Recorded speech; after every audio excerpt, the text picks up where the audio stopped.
আল্লাহ নবী নববী শরীফে ওয়াজ করেন, ও যুবকেরা, ও আমার মুরব্বি বাবা, আল্লাহ নবী নববী শরীফে বয়ান করেন, আল্লাহ নবী নূরের চক্ষু থেকে টপ টপ করে পানিটা গড়িয়ে গড়িয়ে যায়। আল্লাহ নবী চোখ ভরা পানিলে কেঁদে কেঁদে জানিয়ে দিলেন, আল্লাহ নবী চোখ ভরা পানিলে শুনিয়ে দিলেন, আমি নবী আমার খুবাইব ইবনে আদি রাদিয়াল্লাহু তাআলা আনহু তাকে শহীদ করে দিয়েছে, তাকে শহীদ করে দিয়েছে। আমার খুবাইবকে শহীদ করে মাথাটা নিচের দিকে, পা দুটোকে একসাথে বেঁধে উপরে দড়ি দিয়ে বেঁধে ঝুলিয়ে রেখেছে বাবা আমার খুবাইব ইবনে আদি রাদিয়াল্লাহু তাআলা আনহু। আমি নবী আমার কাছে কেঁদে কেঁদে দোয়া চাইতো, আমাকে কেঁদে কেঁদে জানিয়ে দিত, ইয়া রাসূলুল্লাহ হাবিবাল্লাহ, ইয়া রাসূলুল্লাহ হাবিবাল্লাহ, আল্লাহ পাকে নবী হুজুর বিয়াদে মাফ করুন, গুস্তাগিরা ক্ষমা করুন, হুজুর আপনি আমার জন্য দোয়া করেন, হুজুর আপনি আমার জন্য দোয়া করেন, আমার মাথার খুলিতে যেন কাফেররা শরাব ঢেলে না পান করতে পারে, কাফেররা শরাব না পান করতে পারে। আল্লাহ নবী জানিয়ে দিলেন, আল্লাহ নবী শুনিয়ে দিলেন, ও আমি নবী আমার খুবাইব ইবনে আদি রাদিয়াল্লাহু তাআলা আনহুর লাশটাকে কি কেউ আনতে যাবে বাবা, তাকে কি কেউ আনতে যাবে বাবা? আল্লাহ নবী দুজন সাহাবা দাঁড়িয়ে গেলেন, হযরত মিকদাদ ইবনে আমর, হযরত জুবাইর ইবনে আওয়াম রাদিয়াল্লাহু তাআলা আনহু উঠে দাঁড়িয়ে গেলেন, ইয়া রাসূলুল্লাহ হাবিবাল্লাহ, ইয়া রাসূলুল্লাহ হাবিবাল্লাহ, আল্লাহ পাকে নবী আমরা দুজন যাব হুজুর। আল্লাহ নবী জানিয়ে দিলেন, আল্লাহ নবী শুনিয়ে দিলেন, ও বাবা মিকদাদ ইবনে আমর, ও বাবা জুবাইর ইবনে আওয়াম, আমার খুবাইবের লাশ লাগে পা দুটোকে দড়ি দিয়ে বেঁধে নিচেতে মাথাটা করে ঝুলিয়েছে বাবা আমার খুবাইব ইবনে আদি রাদিয়াল্লাহু তাআলা আনহুকে 40 জন মিলে পাহারা দিচ্ছে বাবা। তোমরা কি পারবে বাবা? তোমরা কি পারবে বাবা? ইয়া রাসূলুল্লাহ হাবিবাল্লাহ, ইয়া রাসূলুল্লাহ হাবিবাল্লাহ, আল্লাহ পাকে নবী আপনি যদি দোয়া করেন আমরা দুজন যাব হুজুর। জোরে বলুন সুবহান, আর একটু জোরে বলুন সুবহান। পাটা উপর দিকে মাথা নিচের দিকে খুবাইব ইবনে আদি রাদিয়াল্লাহু তাআলা তানঈম দড়িতে বেঁধে কাটেতে ঝুলিয়ে দিয়েছে। আহা, সাহাবাদের জীবনী পড়লে পাগল হয়ে যাবে। সাহাবাদের জীবনী যদি পড়েছে পাগল হয়ে যাবে।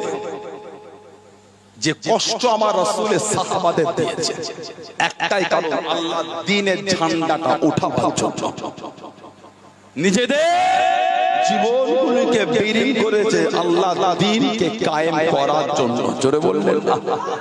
আল্লাহ পাক তাদের সামনে এমনি বলেন, রাদিয়াল্লাহু আনহুম ওয়া রাদু আনহু, আমি আল্লাহ তাদের উপর খুশি, তারাও আমি আল্লাহ আমার উপরে খুশি। বলুন সুবহানাল্লাহ।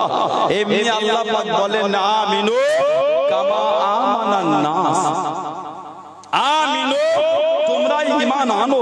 কেমন ঈমান? আল্লাহ কামা যেমন আমানান নাস, যেমন ঈমান আমার হাবিবের সাহাবারা এনেছে ওই রকম ঈমান তোমরা। সাহাবাদের ঈমানের প্রশংসা আমার আল্লাহ পাক কুরআন শরীফে করেছেন। বললেন না সুবহানাল্লাহ? যে কষ্ট দিনের জন্য করেছে। খুবাইব ইবনে আদি রাদিয়াল্লাহু আনহুকে ধরে ফেলল মক্কার কাফের বেঈমানেরা। নবী পাক একটা টিম পাঠিয়েছিলেন কাফেরদের পরিস্থিতিটা অনুসন্ধানের জন্য। আর একটা বর্ণনা আছে, মুনাফিক সেজে আল্লাহর রাসূলের কাছে এসে বললেন, হুজুর অনেকজন মুসলমান হয়েছে, যদি কিছু পাঠাতেন দ্বীনের জন্য, দ্বীনের বিধান শেখাবার জন্য। নবী পাঠিয়েছিলেন 10 জন সাহাবা, সব শহীদ করে দিয়েছিল, তীর ছুঁড়ে ছুঁড়ে শহীদ করেছে। আহা, সাহাবাদের তীর ছুঁড়ে ছুঁড়ে শহীদ করেছে। যে কষ্ট সাহাবাদের দিয়েছে, হযরত খুবাইব ইবনে আদি রাদিয়াল্লাহু আনহুকে ধরে ফেলেছিল, হুজুরকে জেলের মধ্যে বন্দী করেছিল। কিতাবে এসেছে যেই বাড়ির সাথে জেলে ছিলেন ওনাকে বন্দী করে বাড়ির একটা বাচ্চা ছেলে হাতে ছুরি ছুরিলে করছিল। খুবাইব ইবনে আদির কোলে বসেছে, হুজুরের হাতে ছুরি, হুজুরের হাতে বাচ্চাটা কোলে। বাড়িওয়ালা দেখছে খুবাইব ইবনে আদির কাছে আমার বাচ্চা হাতে ছুরি। খুবাইব ইবনে আদি রাদিয়াল্লাহু তাআলা, হুজুর আমার ছেড়ে দিলেন। উনি বললেন, এই বাচ্চাকে আমি ঢাল করে তোমাদের কাছ থেকে আমি বাঁচতে চাই না, আমি আল্লাহর জন্য ঘোড়া পড়েছি, এই বাচ্চাকে আমি ঢাল করে ছাড়া পেতে চাই না। হুজুর ছেড়ে দিয়েছে, ভয় খেও না, আমি বাচ্চার কিছু ক্ষতি করব না, আমি যে রাসূলুল্লাহর গোলাম। জোরে বলেন না সুবহানাল্লাহ। এটা আমার নবীর শিক্ষা নয়, এটা খুবাইব ইবনে আদি রাদিয়াল্লাহু আনহু ওনাকে শহীদ করবে এলান করেছে। হাজার হাজার মানুষ, হাজার হাজার মানুষ ওনাকে এলান করেছে শহীদ হবে। ওনাকে তুলছেন, শুলিতে দেবে। কিতাবে এসেছে হুজুরকে শহীদ করতে তুলেছে। হুজুর বললেন, মনটা চায় জীবনের শেষ আশা একটু 2 রাকাত নামাজ পড়বো। বলেন না সুবহানাল্লাহ। মনটা চায় 2 রাকাত নামাজ। খুবাইব ইবনে আদি রাদিয়াল্লাহু তাআলা 2 রাকাত নামাজ পড়ছেন, হাজার হাজার লোক দেখছে হুজুর নামাজ পড়ছেন। তাড়াহুড়ো করে নামাজটা তাড়াতাড়ি করে পড়েছিলেন। নামাজটা পড়ে বললেন, মনটা চাইছিল নামাজটা অনেক লম্বা করতে, কিন্তু আমি যদি নামাজটা লম্বা পড়ি তোমরাই বলা কাও করবে, ভয়ে নামাজটা দেরি করে পড়ছে। মনটা চাইছিল নামাজটা একটু লম্বা করতে, কিন্তু তোমরাই তো বলবে আমি ভয়ে দেরি করছি। না না, নবীর গোলামরা শহীদকে ভয় করে না, নবীর গোলাম মরে।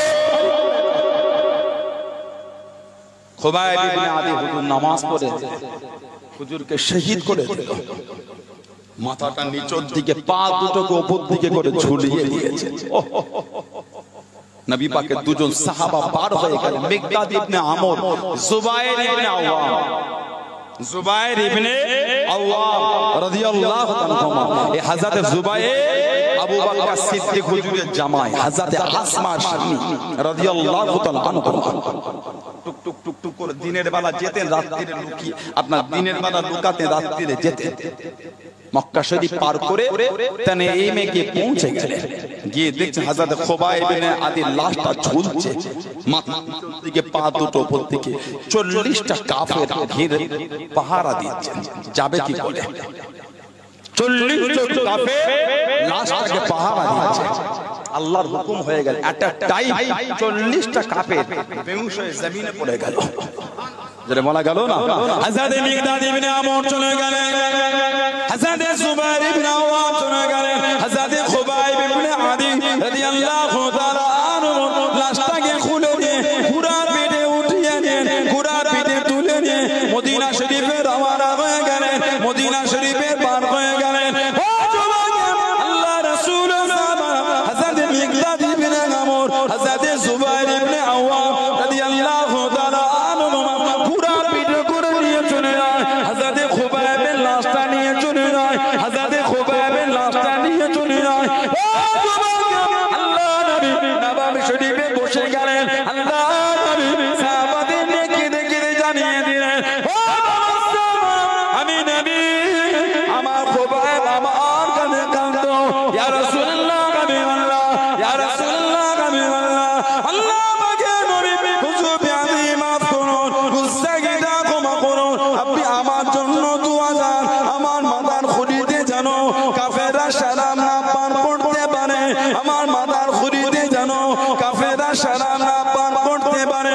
আল্লাহ নবী আওয়াজ দিয়ে জানিয়ে দিলেন, আল্লাহ নবী জানিয়ে দিলেন, ও বাবা মিকদাদ ইবনে আমর, ও বাবা জুবায়ের ইবনে আওয়াম রাদিয়াল্লাহু তাআলা আনহু, আমার খুবাইবকে ধরার জন্য পিছনে কাফেরগুলো আসতে লেগেছে, কাছে কাছে এসে গিয়েছে, নিকটে পৌঁছে গিয়েছে।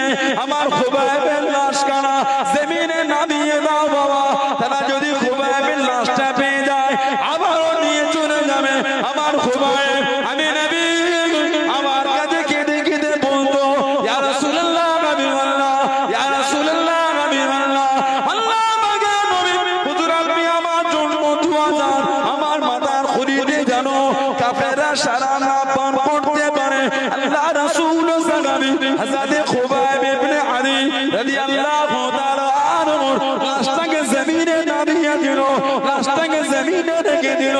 আল্লাহ পাকের হুকুমে জমিন কানা ফেটে গেল, জমিন কানা ফেটে গেল।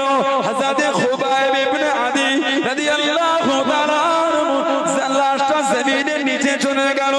আল্লাহ পাকের হুকুমে জমিন কানা লেগে গেল। জোরে বলুন সুবহান, আর একটু জোরে বলুন সুবহান। আল্লাহ নবী পাকের জবান শরীফের আওয়াজ সাহাবা দুজনের কানে পৌঁছেছে, সাহাবা দুজনের কানে পৌঁছে যাচ্ছে। আমার খুবাইব ইবনে আদি, আমি নবী, আমার কাছে কান্ত ইয়া রাসূলুল্লাহ, হুজুর আমার মাথার খুঁটি যেন কাফেররা শরাব না পান করতে পারে, হুজুর আপনি একটু দোয়া চান। বাবা ওর লাশটাকে তোমরা জমিনে নামিয়ে দাও, ও লাশ যদি ওরা আবার পেয়ে যায় আবার নিয়ে গিয়ে ঝুলিয়ে রাখবে। গোড়া পিঠ থেকে লাশটা যেই জমিনে রাখলেন, আল্লাহ পাকের হুকুম জমিনটা ফেটে গিয়ে লাশটা জমিনের নিচে চলে গেল, জমিনটা আবারও লেগে গেল। জোরে বলুন না সুবহানাল্লাহ।